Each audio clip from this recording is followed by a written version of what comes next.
तो आइए बच्चों, आप लोगों को नमस्कार। आज के क्लास में हम लोग एक्सरसाइज 9.1 यानी कि चैप्टर नंबर त्रिकोणमिति के कुछ अनुप्रयोग क्लास आपकी 10 है बच्चों, उसी के क्रम में बच्चों हम लोग क्वेश्चन नंबर आज 5 से सवालों को समझने का प्रयास करेंगे। तो देखिए बच्चों, इस चैप्टर में आपको बहुत ही सरलता से समझना है, बहुत ही कॉन्सेप्ट क्लियर करते हुए आपको त्रिकोणमिति टेबल को याद करने के साथ ही आपको कुछ फार्मूले और कुछ फिगर बनाना आना चाहिए। सवाल को पढ़ के ये समझ विकसित हो जाए कि सवाल में क्या कहा गया है, कैसे इसका फिगर बने और क्या पूछा गया है, ये आपको निश्चित करना है, तभी आप इन सवालों को कर पाएंगे। तो देखिए बच्चों, क्वेश्चन नंबर 5 जो कि हम लोग अपनी बुक से पढ़ के यहाँ पर एक फिगर यानी कि एक काल्पनिक चित्र बनाने का प्रयास करेंगे, उसी की सहायता से बच्चों हम लोग अपने सवाल को हल कर पाएंगे। तो देखिए क्वेश्चन नंबर 5 में हम लोगों से कहा गया है, भूमि से 60 मीटर की ऊंचाई पर एक पतंग उड़ रही है। तो कहीं ना कहीं बच्चों, भूमि से 60 मीटर की ऊंचाई पर एक पतंग उड़ रही है। सपोज दैट ये ऊंचाई आपकी 60 मीटर है। समझ रहे हैं ना, ऊपर आपकी पतंग उड़ रही है। पतंग में लगी डोरी को अस्थायी रूप से भूमि के एक बिंदु से बांध दिया जाता है। ठीक है, ये बांध दिया गया है यहाँ पर, और अब आपको ये मिलाना ही पड़ेगा। ठीक है, तो समझिए बात को बच्चों। आगे क्या कहा गया है, बांध दिया जाता है। भूमि के साथ डोरी का झुकाव 60 अंश है। भूमि के साथ डोरी का झुकाव 60 अंश, ये देखिए आपने समझ लिया। तो यह मानकर कि डोरी में कोई ढील नहीं है, डोरी की लंबाई आपको ज्ञात करनी है बच्चों। यही तो आपको पकड़ करनी है कि क्या निकालना है क्या नहीं। तो सपोज दैट हम यहाँ पर ए मान लें, यहाँ पर बी मान लें, यहाँ पर सी मान लें। हमें बच्चों ये दूरी फाइंड करनी है, ये वाली। ठीक, ये वाली दूरी फाइंड करनी है, डोरी की लंबाई याद करनी है बच्चों। कुछ करना थोड़ी ना है, सवाल को पढ़ते ही आप चित्र आपके माइंड में आ जाना चाहिए कि कैसे हम अपने चित्र को बनाएं, उसी के माध्यम से हम लोग सवाल कर पाएंगे। अब आपको क्या करना, कुछ नहीं करना है, कुछ भी तो नहीं करना है। तो देखिए ये आपका ऑटोमेटिक समकोण त्रिभुज हो गया है। ठीक है, अब यहाँ पर पूरा समकोण त्रिभुज से ही आपको सब कुछ काम करना है।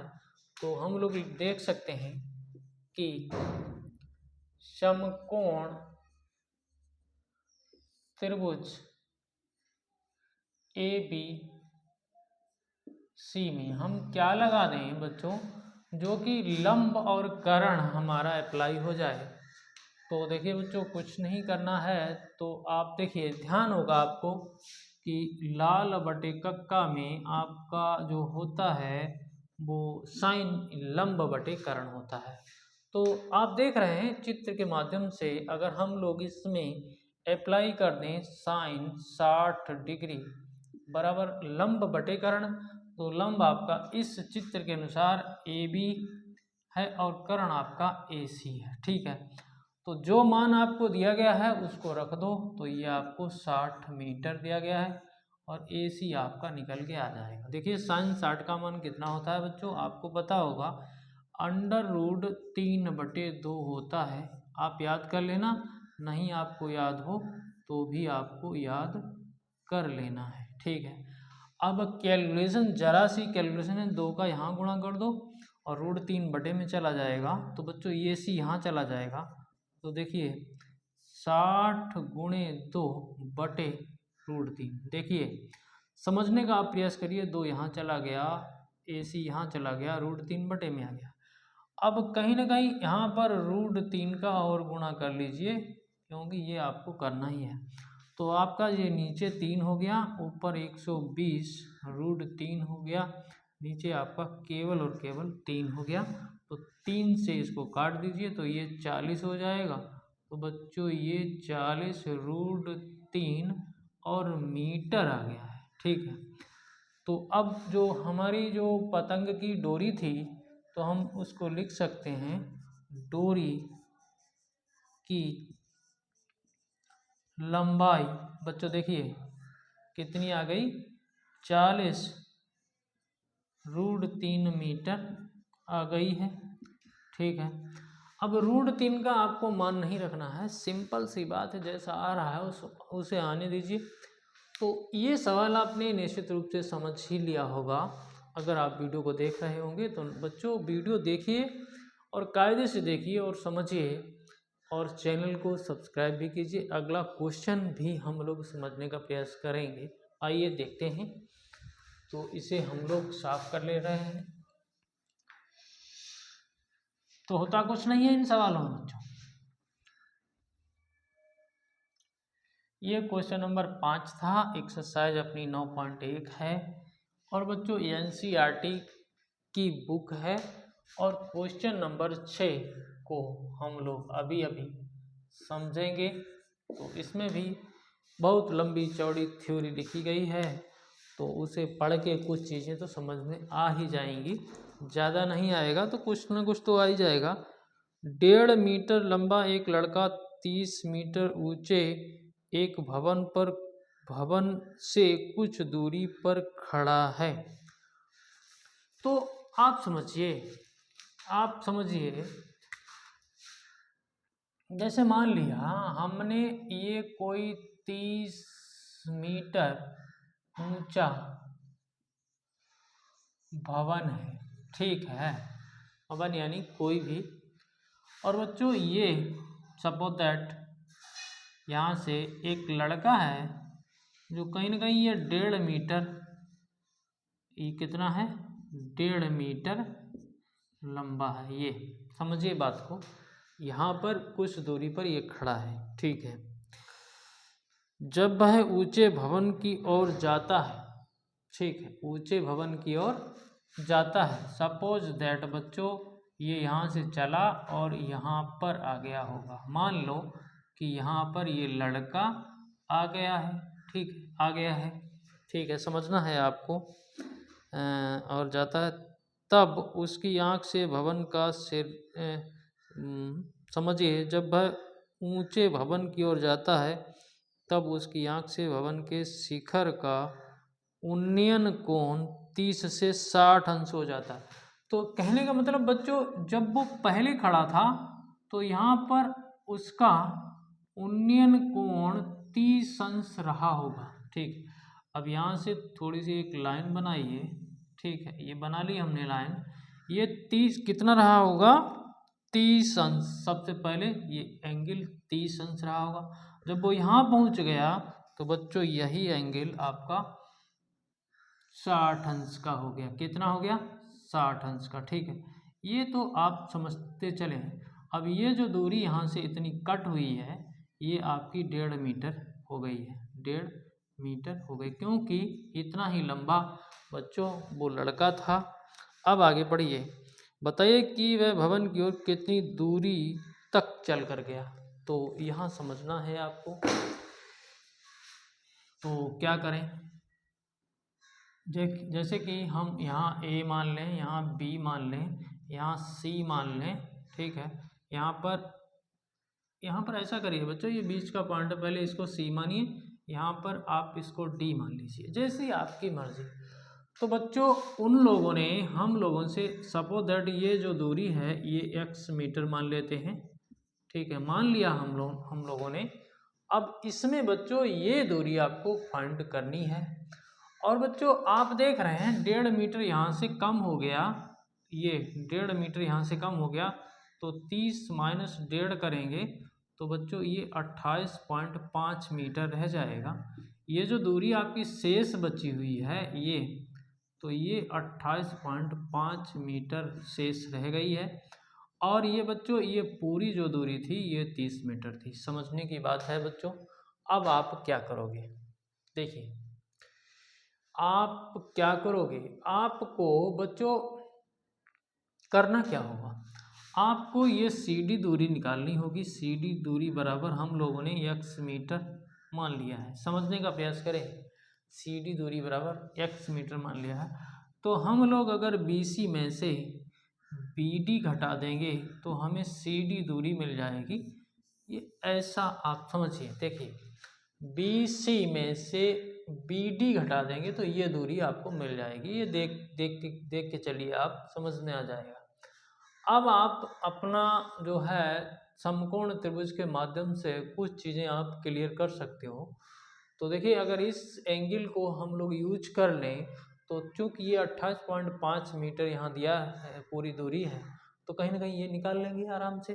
तो देखिए हम लोग लिखेंगे, देखिए अपने तरीके अलग अलग होते हैं, तो हम लोग लिखेंगे समकोण त्रिभुज किसमें, ए बी डी में, ठीक है, ए बी डी में। ऐसा आप जैसा आप नंबर देंगे वैसा आप लिखेंगे, ठीक है। तो इसमें बच्चों अगर हम लोग देखिए 10 60 डिग्री लगा दें, 10 60 डिग्री लगा दें, तो 10 में लंब बटे क्या होता है, लंब बटे आधार होता है, ठीक है। तो लंब आपका कितना है बच्चों, ए बी है, ए बी, और आधार यहाँ पर देख रहे हैं तो बी डी है। तो ए बी कितना है बच्चों, ये आपने पहले ही निकाल लिया, 28.5 है। और बी डी कितना है बच्चों, पता नहीं, तो बी डी को बी डी रहने दो। 10 60 का मान बच्चों क्या होता है, 10 60 का मान बच्चों √3 होता है। तो यहाँ 28.5 बटे बी डी हो गया। तो अब बी डी को यहाँ ले जाएंगे तो √3 यहाँ बटे में आ जाएगा, तो बी डी बराबर आपका आ गया है 28.5 √3 मीटर आ गया है। हालांकि इसकी हमें आवश्यकता नहीं थी, लेकिन फिर भी हम लोग आगे इसका यूज करेंगे। देखिए बच्चों, अगर हम लोग क्या कर लें, हम लोग इस 30 वाले एंगल को अप्लाई कर लें और फिर लगा दें यही कुछ, तो यहाँ देखिए हम लोग लिख सकते हैं समकोण त्रिभुज ए बी सी में अगर हम 10 30 कर लें, देखिए बच्चों समझने का प्रयास करिए, 10 30 में हमारा देखिए ए बी बटे बी सी रहेगा, ए बी बटे बी सी रहेगा। तो हम देख रहे हैं ए बी का मान हमारा 28.5 मीटर है और बी सी हम निकालने का प्रयास कर रहे हैं, तो बी सी यहाँ से निकल के आ जाएगा। यहाँ 10 30 का मान 1/√3 होता है। तो बच्चों 28.5 बटे बी सी, ठीक है, बी सी को यहाँ लेंगे तो यह यहाँ देखिए, अगर बी सी बराबर देखें तो 28.5 √3 हो जाएगा भाई, √3 का यहाँ गुणा करेंगे तो बी सी का मान ये आ गया है, ठीक है। अब क्या करेंगे, अब बच्चों बी सी का मान आ चुका है और बी डी का मान आ चुका है, तो सी डी निकाल सकते हैं। जो दूरी हम लोगों ने x मानी थी, तो भैया यहीं पर अगर हम बी सी बराबर ये देखिए 28.5 √3 रख दें और बी डी बराबर यहाँ पर देखिए 28.5 बटे √3 रख दें, तो निश्चित रूप से हमें सी डी दूरी मिल जाएगी ना। तो अब यहाँ पर थोड़ा सा कैलकुलेशन का पार्ट है और उसको आप कैसे करेंगे, तो उसको आप कर सकते हैं। देखिए 28.5 यहाँ भी है, 28.5 यहाँ भी, इसको अगर हम कॉमन कर लें तो देखिए यहाँ पर देख लीजिए 28.5 कॉमन कर लिया तो यहाँ बच्चों √3 बचेगा, यहाँ पर 1/√3 बचेगा बराबर सी डी हम लोग लेके चल रहे हैं, जो कि यक्स हमने मान ली है। तो ये 28.5 √3 का यहाँ गुणा करेंगे तो 3 - 1 बटे √3 बराबर सी डी हो जाएगा। अब बच्चों 3 में से 1 घटाएंगे बच्चों तो 2 बचेगा। अब यहाँ से थोड़ा हम मिटा के आपको समझाने का प्रयास कर रहे हैं। तो यहाँ पर देखिए, यहाँ देख लीजिए, ये चित्र नहीं हटाना है।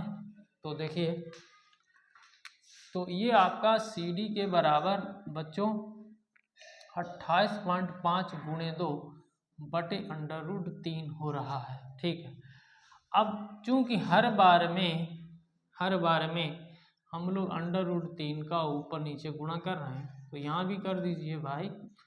तो ये हो जाएगा बच्चों, ऊपर हो गया 28.5 × 2 × √3 बटे केवल 3। तो क्या कर दें, 3 नीम 27 हो जाएगा, बचेगा 1, 3 × 5 = 15, तो ये 9.5 आ गया ना। 9.5 का इसमें गुणा करेंगे, 5 दूनी 10 हो जाएगा, 9 दूनी 18 और 1 19 हो जाएगा, और आपका √3 चल रहा है। थोड़ा सा और बढ़े तो देखिए बच्चों, ये कुल मिला के हम लोग देख रहे हैं तो ये 19√3 हो रहा है। कितना हो रहा है? 19√3 मीटर हम लोगों का यक्स आ चुका है। तो हम लोग लिख सकते हैं कि भैया जो लड़का था वो 19√3 मीटर चलकर यहाँ पर गया, तब उसका एंगल 60 अंश हो गया था। तो ज़्यादा परेशानी नहीं है इन सवालों में, केवल आप समझने का प्रयास करेंगे तो निश्चित रूप से आपके समझ में आएंगे।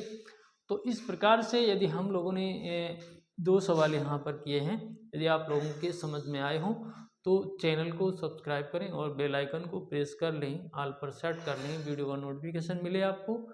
साथ ही दोस्तों में शेयर करें, वीडियो को लाइक भी करें बच्चों। धन्यवाद। जय हिंद, जय भारत।